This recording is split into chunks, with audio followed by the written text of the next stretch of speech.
3, 2, 1, let's go! We're at ERTEC 2022. We're sitting down with APT. That's Applied Petroleum Technology.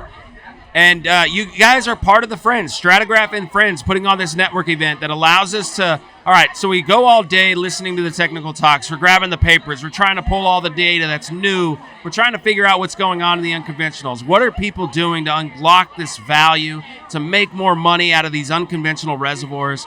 But that's what we do. That's all day. What you guys have provided, at least with the Friends and Stratagraph at this party, is the networking, the time to relax, the time to say, okay, let's put all that away. There's a lot of information there. What's up? How are you? Right? How are you? That's what this is all about. Good. It's been a busy year, and things are starting to pay off for us. Let's go, man. I think that's a lot of people. Yeah. I mean, the way the industry's going, it's good. Yeah. I mean, yeah. So much better than last year. I mean, just like across the board. Wow. Talk to me, Craig, about APT as a whole. What do you guys do? Services you provide, and what are you excited about with ERTEC this year? What are you excited about in the near future? I'll start with ERTEC. I'm excited how busy it is. I mean, turnout was about 3,500. That was the numbers today. That's pretty good, and all in person. Yeah. Exhibition floor was pretty busy. Yeah. Lots of deals happening, lots of excitement. So, I mean, things seem to be going in the right direction. Right on, Craig. Yeah. And so what did APT present? Did you guys have a paper? Yeah, so I presented a paper this morning on drainage dynamics, unconventionals, production allocation. So kind of a novel study of are you actually producing from where you've landed.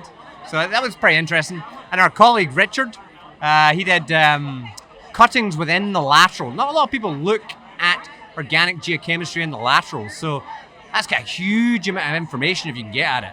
Powerful, interesting, important.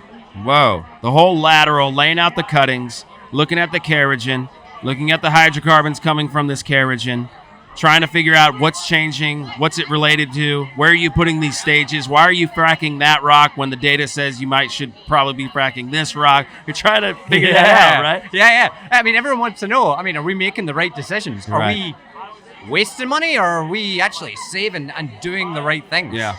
When we started this podcast, it was pretty clear, right up front, it was like, yeah, there's a lot of waste. Like, we drilled a 7,500-foot lateral, and the engineers say, hey, we can fit 130 stages in this thing, and we're going to frack it all. We're going to hit it all. The carbonate that we went through, the shale that we went through, the sands, we're going to hit it all. And bang, 130 times down a 7,500-foot lateral, they fracked the whole thing. And we're going, what? That can't be right. That can't be the most optimizing way to do this. That can't be the most efficient way to do this. Yep. More is not always better, right? Yeah. So that's if you look back 10 years or so, everybody was more horsepower. Oh, man. Frack it up as best you can, right? But you need to look at where you're landing, where your production is actually coming from. A lot of the database, big data mining companies, they allocate all the production to the formation that they landed in. Yeah. But they might not be getting any production from that formation. Jeez. It sounds crazy. Right. But you do a little bit of science, you can figure that out. It's connected to the thing above, and it's draining. Above, below. Right. Yeah. It doesn't take a lot of science to get a direct understanding of what you have. Yeah. Which is crazy. I mean, this is, grand scheme of things, this is pennies in the overall cost. Yeah. Well, the idea, with unconventional play, structurally changed the whole business. Before you had an asset and you were drilling vertical wells conventionally, it wasn't your whole asset where the conventional wells worked. You didn't just do it everywhere. You knew that you had an anticline, you had a structure, and you're attacking that, and you're working the spacing around that. Then the unconventionals came, and they're like, no, it's everywhere. And oh, by the way, it's stacked 10 times. We can wine rack. We have all these resources to develop. We have all this value to pull out of the rock. And the money guys were saying, okay, how much can you make a day? When I think the right question was, where the hell's it coming from? Yeah.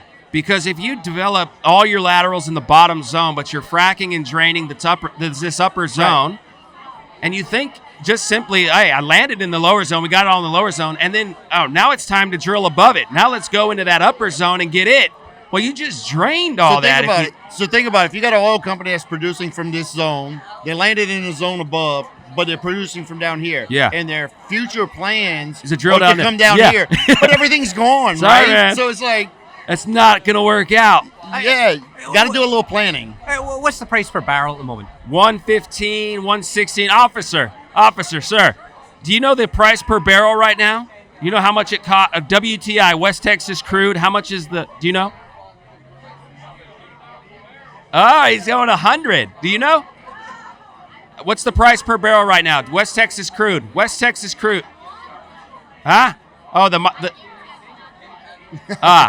the West Texas crude. Do you know the price for West Texas crude right now?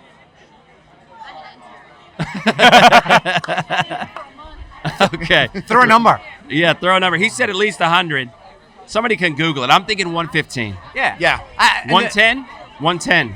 I mean, so the reason I bring it up, I mean, $115 a barrel, you may have companies thinking, well, why do I care? Yeah. I'm still going to produce. I know. I'm still going to make money. I know. But it fluctuates. So you really want to risk it on that, and then you're $20 a barrel, 6 months down the line, a year down the line, that's unlikely. But you know what it's like. Yeah. And to add on to that, what Craig said, you want to be good stewards of the planet, right? We don't want to leave resources behind. Can't be wasteful. You can't be wasting. And if people is going to take the attitude that it don't matter what we do, we're going to make money now. But if you're leaving a lot of hydrocarbons behind, we don't want to do that as an industry, right? We have enough bad pub as it is, right? I know. So it was a very we ought to do interesting things time. right. It was a very interesting time to see things change structurally. It was very interesting to see all that develop. And like you're saying, obviously we didn't know exactly what was going on. The technical people were saying, yes, that shale and that body of rock that seems to have hydrocarbon all trapped in it, if you land in it horizontally, there should be a lot of hydrocarbon from this. We didn't just have that foresight to say, hold on, the chemistry. We need to see, why is it coming from here? What is that? What's this zone? And all these other zones started developing later. I'm not blaming anybody for where we're at, but what you guys are providing, in my opinion, is the true development of the unconventional resource. Exactly. Yeah, you know what the biggest challenge of my job is? It's education. Yeah. I mean, we're geochemists, by and large. Who in the industry does geochemistry beyond a few of the big majors now? Not a lot, but it's so crucial.